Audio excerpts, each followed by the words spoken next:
გუშინდელმა სურათმა ამ ამბის ირგვლივ თქვენ რა დაჩვენეთ? უპირველეს ყოვლისა კიდევ ერთხელ დადასტურდა თუ რა დონეზე იმართება რადიკალიზმი საქართველოში. ეს არის პირდაპირ ყოველდღიური ხელით მართვა პროცესებისა გარედან, სადაც თითოეული სიტყვა წინასწარ ნაკარნახევია, თითოეული ნაბიჯი გათვლილია და ასე მოქმედებს დღეს რადიკალური ოპოზიცია და გარედან დაქირავებული NGO-ები. ასე რომ ეს რა თქმა უნდა სამარცხვინო ფაქტია, თუ რასთან გვაქვს საქმე 21 საუკუნის საქართველოში დამოუკიდებლობის აღდგენიდან 35 წლის თავზე ჩვენ ყავს ჩვეულებრივი მარიონეტები, ქართული გვარსახელებით და პასპორტებით, რომლებიც იმართებიან გარედან იმისთვის, რომ დააზიანონ საკუთარი ქვეყანა. ასე რომ ასე უნდა შეხედოს ქართულმა საზოგადოებამ ამ მარიონეტების ჯგუფს, რომ მათი ერთადერთი მიზანი არის ჩვენი ქვეყანა ჩააბარონ პირდაპირ სხვებს სამართავად.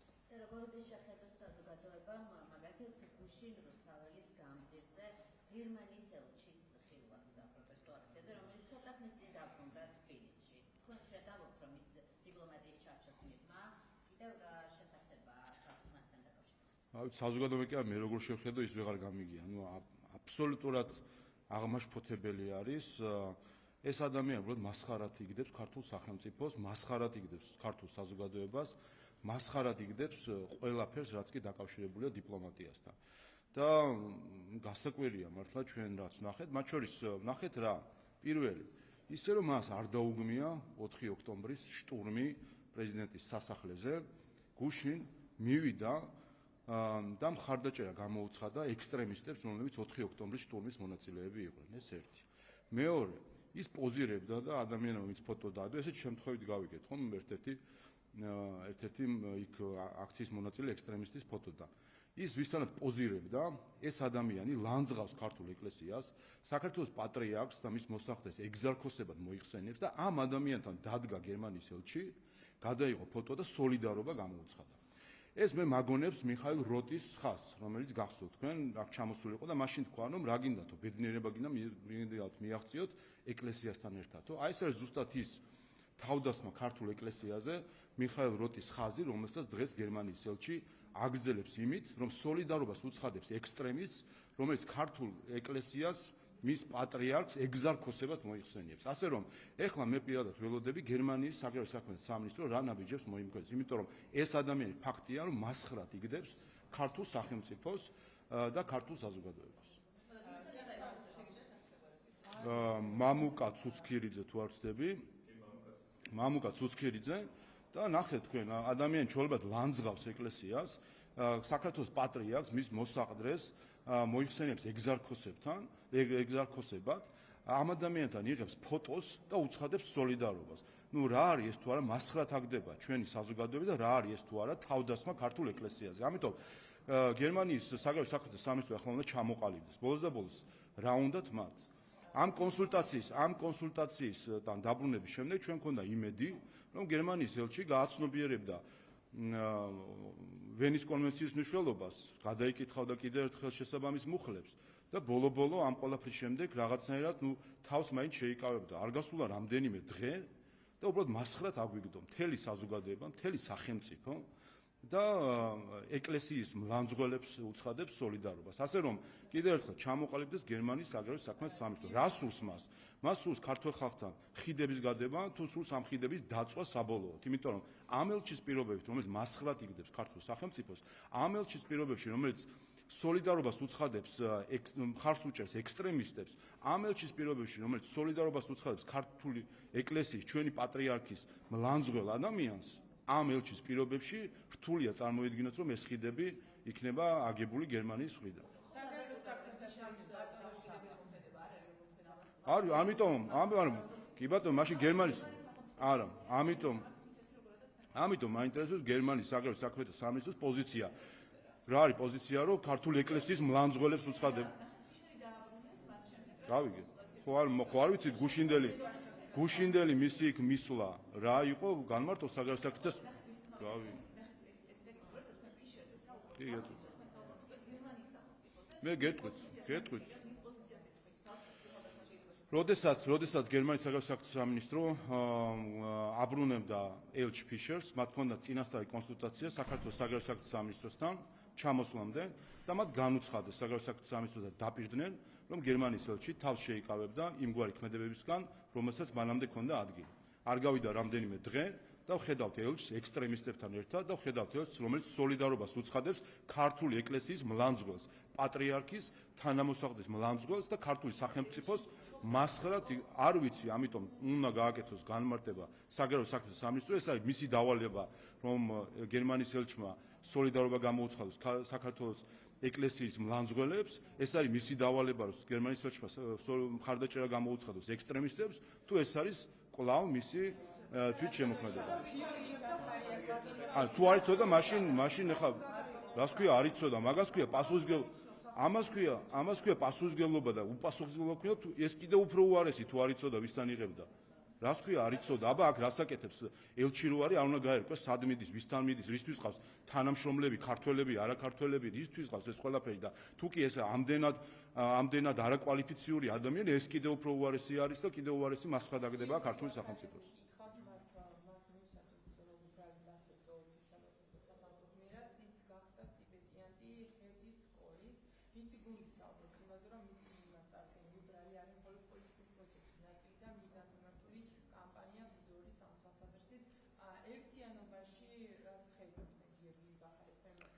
პირველ ყოვლისა ჩვენ ხედავთ მსგავს ხაზს, რაც ვნახეთ სალომე ზურაბიშვილის შემთხვევაში, აქაც, მათ შორის ნეტთან დაკავშირებული ერთის მმართველობის სკოლა, რომელიც ნეტთანაც თანამშრომლობდა, პირდაპირ ხელფასზე აღყავს ქართველი პოლიტიკოსი და ყურადღებას მიაქციეთ, მათ შორის როგორ არის ეს ყველაფერი გაფორმებული, თითქოს მან უნდა აწარმოოს კვლევა საქართველოს ევროკავშირში ინტეგრაციაზე და მისი დაფინანსება ასევე მოიცავს მის ვიზიტებს და ინტერვიუებს ევროკომისიის მაღალჩინოსნებთან და ევროკავშირის წევრი ქვეყნების მაღალჩინოსნებთან.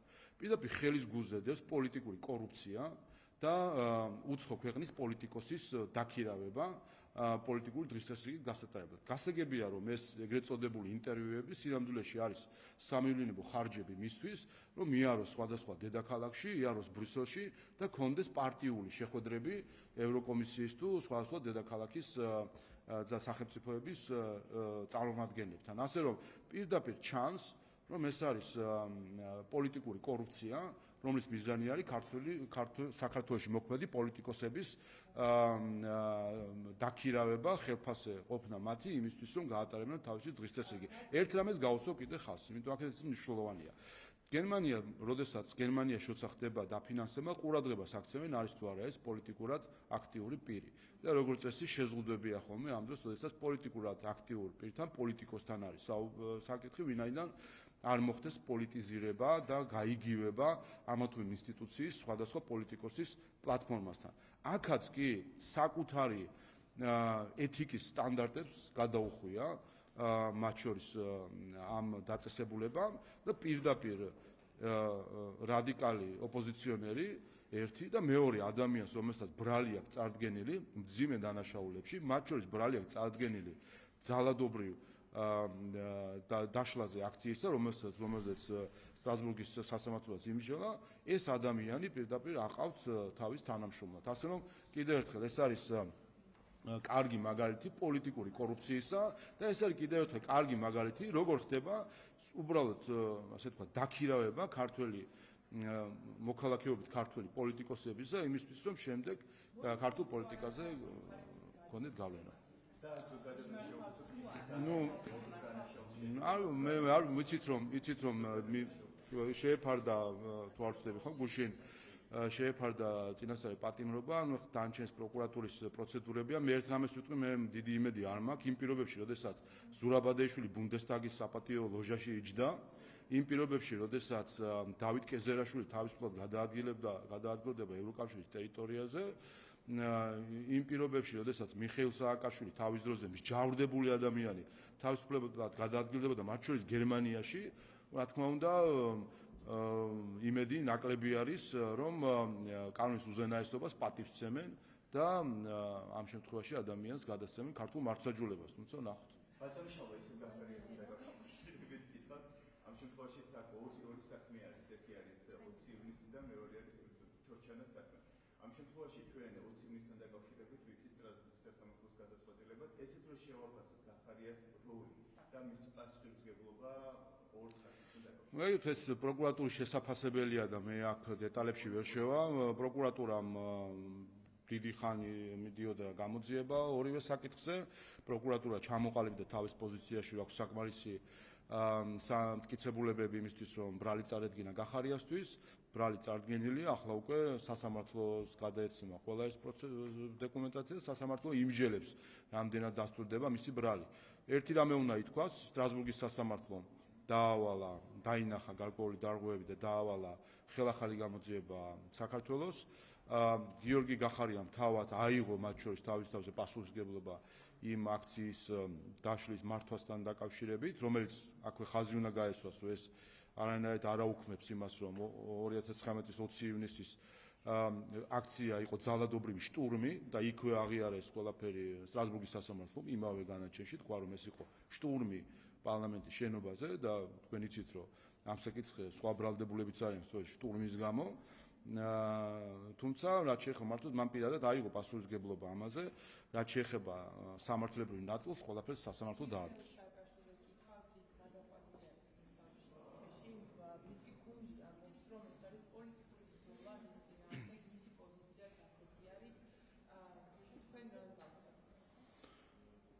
უპირველეს ყოვლისა 3 წელზე მეტი ხო, 3 წელიწად ნახევარი თუ არ ვცდები, მიხეილ სააკაშვილი იყო საავადმყოფოში, ნაცვლად იმსაყოფილიყო საჩახსვლების დაწესებულებაში, მათ შორის მიზეზი ამ ყველაფრისო იყო ის ისტერია, რომელიც სრულ ნარატივზე დაყრდნობით აწარმოა ბრიუსელმა, მისმა ელჩმა საქართველოში, რომელიც ცრუ დემარშით გახსოვთ რომ მივიდა იუსტიციის მინისტრთან, სხვა ელჩებთან ერთად და მოითხოვეს სააკაშვილის გაყვანა ქვეყნიდან, რეალურად კი მოითხოვეს მისი გათავისუფლება. ეს არის იმ NGO-ების, მაშინდელი სახალხო დამცველის ყალბი დასკვნები გახსოვთ, რომ თითქოს მას დემენცია ჰქონდა. გახსოვთ თქვენ პრეზიდენტ ზელენსკი და პრეზიდენტი სანდუ, აი ეს ორი ევროინტეგრაციის ლიდერი ქვეყნის პრეზიდენტი, რომელიც ტყუილებს ამბობდნენ, ჩვეულებრივად იტყუებოდნენ მიხეილ სააკაშვილთან დაკავშირებით, თითქოს მას აწამებდნენ, თითქოს ჯანმრთელობას. ქალბატონი სანდუ, ბატონი ზელენსკი. აი ასე ტაჟდაკრულები რო არიან და ინტეგრაციის ლიდერები რო არიან, პრეზიდენტები გამოვიდნენ და თქვენს ტყუილი. ამის შემდეგ ბოდიში არ მოუხდია არც ქალბატონ სანდუც, არც ბატონ ზელენსკის, არც ბატონ ჰერჩინსკის, რომელიც ცრუ დემარშით მივიდა იუსტიციის მინისტრთან და რამდენიმე კვირაში სხვა შორის ამ დემარშიდან სტრასბურგის სასამართლომ თქვა, რომ არაფერი არ ჭირდა მიხეილ სააკაშვილს ისეთი, რომ მისი სხვაგან გაყვანა მომხდარიყო. ასე რომ ეს მთლიანი პროცესი იყო ბრიუსელის ისტერიის შედეგი და ნაწილი, რომელსაც შეძლეს მათ შორის ცრუ ნარატივების გამყარება საქართველოში. გახსოვთ რა აბსურდებზე იყო ხომ მსჯელობა, რომ თითქოს საავადმყოფო მის პალატასთან მანქანა იდგა, რომელიც რაღაც ტალღებით მას არ ვიცი, რაღაცა დაემართა მისთვის, აი თქვენს კი გეცინებათ. ის რომ რა ვიცი, რა დემენცია, ნობელის პრემიის ლაურეატია ვიღაცებზე რომ ამბობდნენ ტყუილებს, აი აბსოლუტური ტყუილი, რომელზეც შემდეგ გამოდიოდნენ ბრიუსელის წარმომადგენლები, ელჩები, რამდენიმე პრეზიდენტი და ასე უტიფრად ქართულ ხალხს თვალში უყურებდნენ და ატყუებდნენ ამ ყველაფერზე. ასე რომ ეს ყველაფერი დასრულდა, ის არის ახლა საჯავშოების დაწესებულებაში, სადაც ის უნდა იყოს და ხედავთ რომ ხმას ვერ იღებს საერთოდ იმასთან დაკავშირებით, რომ კვლავ გადაიყვანა, იმიტომ ამ ცირკს ახლა კიდევ ერთხელ ვერც ის დადგავს. და არც ერთ ელჩს და არც ერთ ბრიუსელის ბიუროკრატს ასეთ ცირკს, რომელიც მაშინ ჩვენ დაგვიდგეს და ქართულ ხალხს ევროპულ ღირებულებებზე რო გველაპარაკებიან, დადგნენ პირდაპირ ღია ეთერში ტყუილები გველაპარაკეს, რა თქმა უნდა, ქართული ხალხი ამ ქართულ ხალხმა ბოლო 3 წლის განმავლობაში ისეთები გამოიარა, რომ ყველაფერი კარგად აქვს გაშიფრული და არავის ამის საშუალებას არ იცის. მე ერთი რამე მაინტერესებს, სხვა შორის ალბათ სანახავი არის. რა დაჯდა მისი ყოფნა საავადმყოფოში?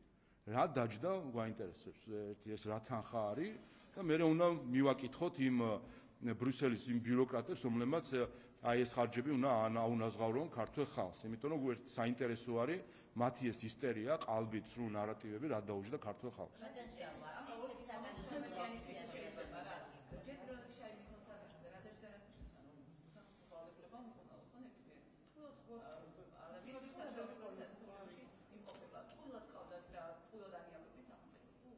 აი გვაინტერესებს რა დაჯდა, რა თქმა უნდა ჩვენ ხედავდით ყალბ დასკვნებს. აბსოლუტურად ყალბი დასკვნა იყო მის ჯანმრთელობასთან დაკავშირებით, რომელიც იყო შემდგენილი სახალხო დამცველის მიერ, სხვადასხვა ხან პოლონელი ექიმი ჩამოიყვანეს, ხან ვინ ჩამოიყვანეს. აი ეს არის, სწორედ ეს არის.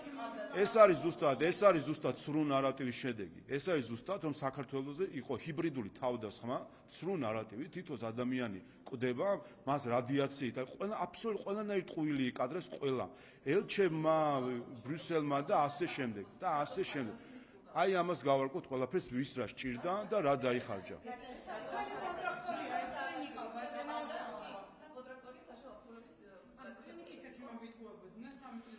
საქმეც ის არის, არა, უყურეთ სტაციონარული მისი ყოფნა რამდენად საჭირო იყო თუ არ იყო, ამას ჩვენ გარედანაც კარგად ხედავდით. საქმე იმაშია, მთელი ეს პროპაგანდა, სრულ ნარატივი, რომელიც მათ ააწყეს. სააკაშვილთან დაკავშირებით იყო თავდასხმა ქართულ სახელმწიფოზე, რომელშიც ჩართული იყო ევროკავშირის ელჩი, ბრიუსელის ბიუროკრატები, პოლიტიკოსები, უკრაინის და მოლდოვის პრეზიდენტები. ვერ გაუძეთ კი თქვენ გახსოვთ ეს რა სიტუაციაში იყო? ეს ყველაფერი ვინ ჩამოიყვანა სააკაშვილი აქ უკრაინის ხელისუფლებამ, უკრაინის ჩვენ ნაბიჯ ეს თავდასხმები მოვიგერიეთ და ნაბიჯ დავდექით იქ რომ საკადრისი პასუხი გაიცეს ყველას, ვინც ჩამოიყვანა სააკაშვილი აქ და ეს ჩამოიყვანა უკრაინის ხელისუფლებამ, დღეს ტაშს რო უკრავთ პრეზიდენტ ზელენსკის, მან ჩამოგვიყვანა სააკაშვილი აქ იმისთვის რომ ეს ქვეყანა აერია, ეს არის თქვენი ზელენსკი. ვინ იყო ის ჯგუფები, რომლებიც იგონებდნენ ტყუილებს დემენციასთან დაკავშირებით, ზელენსკი, სანდუ, ბრიუსელის სხვადასხვა პოლიტიკოსები, ევროკავშირის ელჩი და სხვადასხვა ელჩები, რომლებმაც ეს უტიფარი ტყუილი გაკადრეს თქვენს, აკადრეს მთლიან საქართველოს და რა თქმა უნდა, გაგანია ომი მიდის, ხედავდით ჩვენ რა ხდებოდა, აქედან გვივლიდნენ მათ შორის რომ რაიმენაირად აერიათ სიტუაცია, რომ საქართველოს ყოფილიყო ესკალაციაში რუსეთთან, რომლის ბოლოს იქნებოდა ომი. და ამას ჭირდებოდა, რა თქმა უნდა, გარკვეული მოქნილობა, რომ გამოსულიყავით ამ სიტუაციიდან, გამოვედით და ყველას ახლა უნდა მიეზღოს თავისი აი ამ ცრუ ნარატივისთვის, რომელიც ამდენი ხანი აკადრეს ქართულ ხალხს.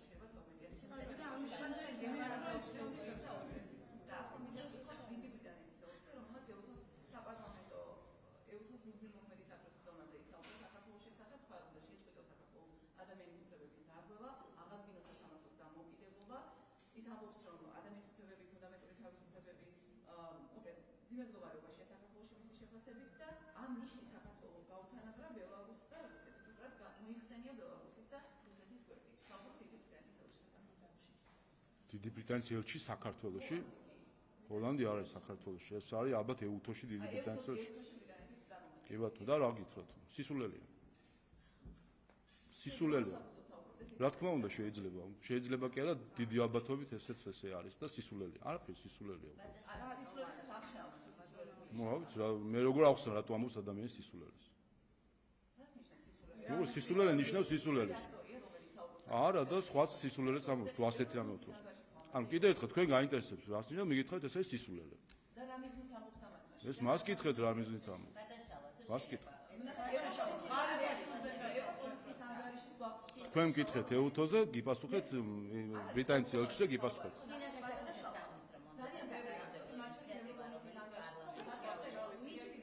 მოგიბრუნდებით ახლა მაგალითად მოგიბრუნდებით.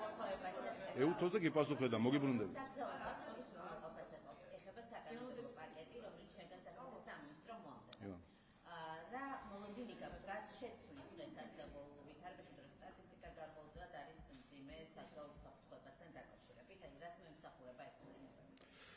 თავისთავად როგორც შინაგან საქმეთა სამინისტრო და აქ პარლამენტს მომართავს და პარლამენტიც ამას ყურადღებას უთმობს, რომ ჩვენ მოვარგოთ კანონმდებლობა იმ გამოწვევებს, რომელიც არის და ადმინისტრაციულ სამართლებრივათა კოდექსის სხვადასხვა მიმართულებით ამ შემთხვევაში უკვე საგზაო მოძრაობის უსაფრთხოების მეტად უზრუნველყოფისთვის შესაბამის აქტუალიზება საჭიროებს ხოლმე იმისთვის, რომ კიდევ ერთხელ იმ სანქციის დანიშნულება არის, რომ ის სანქცია ისეთი უნდა იყოს ადმინისტრაციულ სამართლებრივი, რომ ადამიანს არ უღირდეს სამართალად დარღვევის ჩადენა. ვინაიდან ჩანს, რომ ამ ხრივ სტატისტიკა, როგორც სავარაუდოდ შინაგან საქმეთა სამინისტრო არ არის დამაკმაყოფილებელი, შესაბამისად საჭირო არის მორგება სანქციის ისე, რომ ადამიანს არ უღირდეს სიჩქარის გადაჭარბება იქნება თუ სხვა სახის დარღვევები, არ უღირდეს ამათ, რომ შემდეგ უფრო დიდი ჯარიმა გადაიხადოს.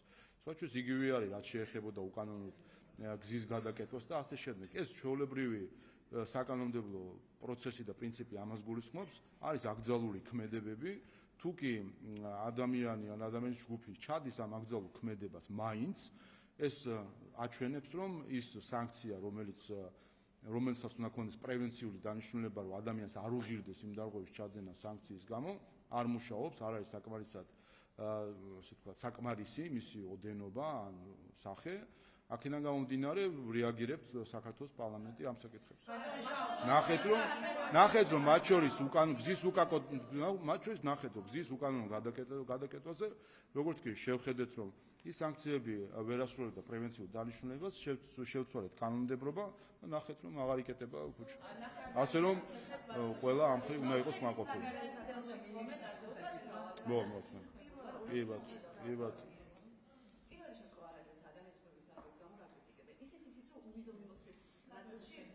დიდი მნიშვნელობა ექნება ამ საქართველოში არსებული გლობალურ შეფასებას. ამიტომ თქვენ მნიშვნელოვანია კომენტარს ისმენდეს მათ შორის ქართული საზოგადოებაც, ხო? ანუ ადამიანის უფლებების დარღვევის გამო შესაძლოა ომიზომიმოსლოს კი დავყაროთ. ამ საფრთხების ფონზე მარტო იმთხოვებს სისულელია, ვინც ამას ამბობს.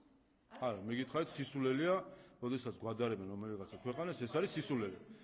უყურეთ, კაი, აგისით. პირველი, როდესაც ასეთ შედარებები ხდება სხვა ქვეყნებთან, მათ შორის ეთნიკურ ეპიტეტებს რო იყენებენ ხოლმე ხანდახან და რაღაც რუსული დეზინფორმაცია, ეს ყველაფერი ხომ აჩვენებს, რომ არც არგუმენტი არ გაქვს, უბრალოდ გინდა ადამიანზე რაღაც ასე ვთქვათ, შეურაცხყოფა მიაყენოს, შეადაროს სხვა ქვეყანას, მის ეროვნულ თავმოყარეობაზე, სახელმწიფო თავმოყარეობაზე ითამაშო. ეს არის, რა გითხრათ, იაფასიანი ტრიუკი, ასე ვთქვათ, აი რაღაც პროპაგანდის და ამიტომ გითხარით, რომ ის რაც თქვა ელჩმა არის სისულელე. როდესაც ესე გვადარებს და ნუ რატომ თქვა სისულელე, ეს მან თქვა რა.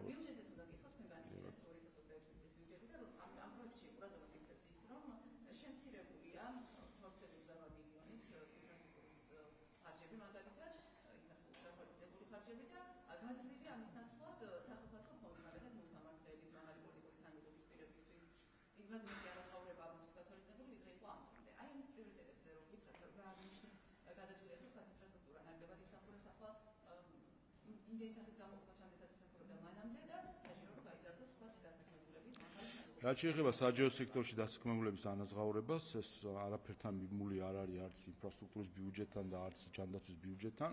ეს არის პროცესი, რომელსაც რამდენიმე წელია ყოველწლიურად 10%-იანი ზრდა არის საჯარო სექტორში დასაქმებული ყველასთვის, ექიმებისთვის, თუ მასწავლებლებისთვის, თუ ყველასთვის, ვინც არის საჯარო სექტორში დასაქმებული. ასე რომ ეს არის ამის ნაწილი, მათ შორის ჩვენ კანონმდებლობითაც გვაქვს ვალდებულება ინდექსაციის ამ ხელფასების, ასე რომ ეს ამის ნაწილია და მნიშვნელოვანია რომ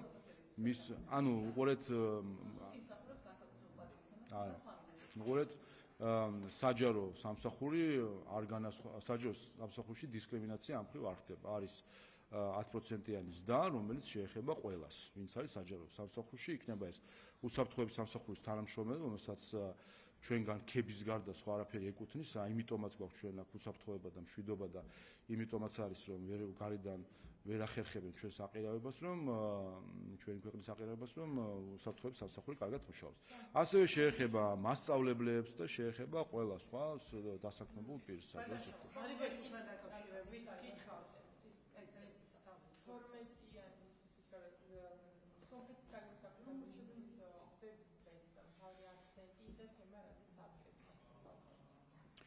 რა თქმა უნდა, პირველსხოლისა მნიშვნელოვანია ჩვენ ომხრივ ურთიერთობებზე საუბარი და ასევე რეგიონში არსებული დინამიკა. სომხეთ-აზერბაიჯანს შორის სამშვიდობო შეთანხმების მიღწევის შემდეგ ჩვენ ახლა უნდა წინ გავიხედოთ და რეგიონის როგორც საერთო სივრცის განვითარებაზე ვიფიქროთ, ჩვენ ყველამ ერთმანეთი უნდა გავაძლიეროთ იმ საქმეში, რომელიც თითოეული ქვეყნისთვის არის მნიშვნელოვანი, როგორც აზერბაიჯანისთვის, ისე სომხეთისთვის და საქართველოსთვის. ეს არის ჩვენი ქვეყნის სუვერენიტეტის გამყარება და ჩვენი ქვეყნის მოსახლეობის კეთილდღეობის ზრდა. ამ მხრივ ხედავთ ჩვენ, რომ სომხეთიც, აზერბაიჯანიც სწორ პოლიტიკას ატარებენ იმ მხრივ, რომ ცდილობენ საკუთარი ხალხის საკეთილდღეოდ ითანამშრომლონ ყველასთან, ყველა მიმართულებით, არ იქცევიან ისე როგორც ჩვენ გარედან მართული რადიკალური ოპოზიცია ფიქრობს ხოლმე, რომ უნდა ასე ვთქვათ, არ უნდა გაიხედო არსაითკენ და მხოლოდ ბრიუსელის მითითებებს დაელოდო. ამიტომ ჩვენ ამ საკითხებზე გვექნება საუბარი, როგორ აფასებენ ისინი რეგიონში არსებულ დინამიკას და ამ ხრივ რა საერთო გეგმები. ბატონო, ირაკლი ღარიბაშვილთან დაკავშირებით გითხავთ. გასაგებია საქმე, რომელთან დაკავშირებით ვირაობს მოშეფარებული უკანონო შემოსავლების ლეგალიზება. სხვა საქმეებზე თუ გაქვთ კითხვები ღარიბაშვილთან დაკავშირებით, მაგალითად 5 ივლისთან დაკავშირებით, რატომ გეკითხებით ამას? სტრასბურგი ახსენეთ გისმენთ გახარიასთან მიმართებაში სტრასბურგმა დაგავალოთ, რომ 20 ივლისთან დაკავშირებით გამოძიება სრულფასოვნად ჩაბეტარებინათ. 5 ივლისზეც მსგავსი მითითება აქვს ევროსასამართლოს. სტრასბურგისგან მსგავსი მითითება გვაქვს მოსმენილი. ღარიბაშვილის მიმართულებით, ღარიბაშვილის შესაძლოა ბრალდებული სკამზე 5 ივლისის საქმესთან დაკავშირებით ვიხილოთ. გაქვთ მასთან კითხვები, გამოძიება. მე არ ვიცი 5 ივლისთან რა გადაწყვეტილება სტრასბურგისგან არ ვიცი, რომელს გულისხმობთ, თუმცა ჩვენ როდესაც საუბრობთ 20 ივნისის საკითხზე, იქ აბსოლუტურად სხვა განზომილება. 20 ივნისი და გახარიას კავშირი არის შემდეგი, რომ გახარია გახდა შინაგან საქმეთა მინისტრი და ის მართავდა, როგორც შინაგან საქმეთა მინისტრი, რომელიც მართავდა ძალადობრივი აქციის დაშლას. ეს არის ეს კავშირი. რაც შეეხება 5 რომელმაც თავრობის ხდომიდან წახალისა პრორუსული როგორც ახალისა, რაში წახალისა. მე მგონი რაც მოხდა 5 ივნისს ეს წუთობრივად და კადრობრივად ყველასთვის ცნობილია, რა როგორ დაიწყო. ღარიბაშვილმა წახალისა როგორ ეგადრებთ. ადამიანები არ მისცემ პასუხისგებაში და ვერავინ გააკონტროლებს შინაგან საქმეთა შეულებრივ. მე მგონი ძალიან კარგად არის და საზოგადოება ძალიან კარგად არის შეთანხმებული 5 ივნისთან სხვა მსგავს მცდელობებთან, რომ თბილისში ჩატარებული იყო LGBT პარადები, როდის რა როგორ მოხდა, ვინ რას პროვოცირებდა და ვინ რას აკეთებდა, ყველაფერი წუთობრივად არის. არა რა თქმა უნდა. არ ვიცი მე, არა, მე ეგეთ მითითება რომ აი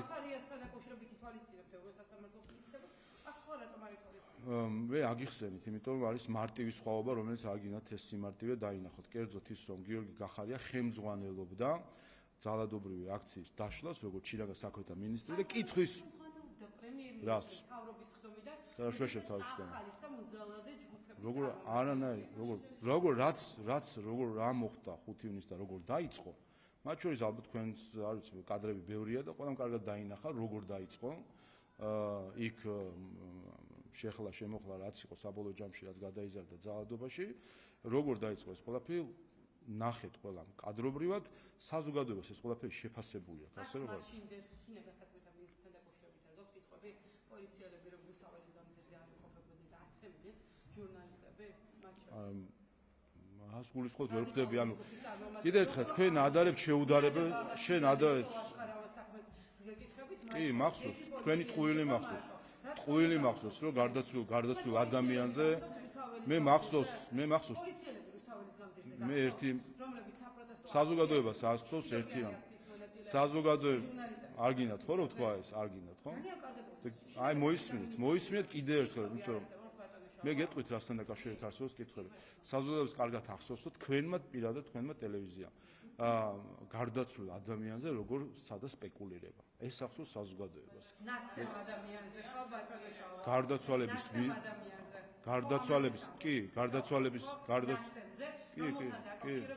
ერთი პოლიციელი ხო? ხოლო ერთადერთი პოლიციელი სირცხვილეა. თქვენ გახსოვთ? რადიკალებს სურდათ რომ ეცემა. გარდაცვალების რა თქმა უნდა ეს არის უსირცხვილობა, როდესაც თქვენი კოლეგის არ მისმენთ, იმიტომ სიმართლე არ გინდათ გაიგოთ.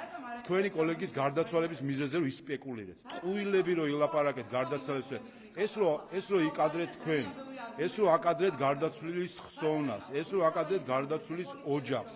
თქვენ რომ გარდაცვლილის ოჯახი, თქვენ რომ გარდაცვლილის სიკვდილზე ისპეკულირეთ. რა ღირებულების მატარებელი არის ის ადამიანი, ვინც გარდაცვალების მიზეზზე სპეკულირებს. არის მენთ ამ სიმართლეს, იმიტომ სინამდვილეში ეს ის სირცხვილეა, რომელიც თქვენ გაყვებათ ბოლომდე როგორც ჟურნალისტს, რომელიც სპეკულირებდა ადამიანის გარდაცვალების მიზეზზე, რომელიც იტყუებოდა გარდაცვალების მიზეზზე. ეს ხომ სირცხვილია, რომელიც გაყვებათ ბოლომდე, როდესაც ტყუილ მიზეზს ასახელებდით, გარდაცვალების ტყუილ მიზეზს ასახელებდით და ეს ტყუილი თქვენ ბოლომდე გაყვებათ უპირველეს ყოვლისა გარდაცვლილი ადამიანის წინაშე, როდესაც მის გარდაცვალების მიზეზზე სპეკულირებდით და იტყუებოდით გარდაცვალების მიზეზზე, რაც არის რა თქმა უნდა ყველაზე მდაბიო საქციელი. მოვჩი მე პასუხი. რატომ არ გავკითხვაზე პასუხი? სტრასბურგმა დაგავა. მოვჩი მე სხვა პასუხი თქვენთვის არ მაქვს. ღარიბაშვილთან დაკავშირებით რატომ არ სხვა პასუხი თქვენთვის არ მაქვს, გარდა იმისა, რომ სირცხვილი არის, რომ თქვენი გარდაცვლილი კოლეგის გარდაცვალების მიზეზზე ისპეკულირეთ, აღიარებთ, ეს იყო ტყუილი თქვენი მხრიდან? იყო თუ არა ტყუილი თქვენს მიერ დასახელებული გარდაცვალების მიზეზზე? იყო თუ არა ტყუილი თქვენს მიერ გარდაცვალების მიზეზზე? არ გინდათ, არ გაქვთ პასუხი. არ გაქვთ პასუხი, იმიტომ რომ თქვენ მოატყუეთ უპირველეს ყოვლისა საზოგადოება, მოატყუეთ თქვენი მაყურებელები. მე მოვჩი პასუხი. გამორიცხავთ ღარიბაშვილის პოლიტიკაში. მადლობა. ღარიბაშვილის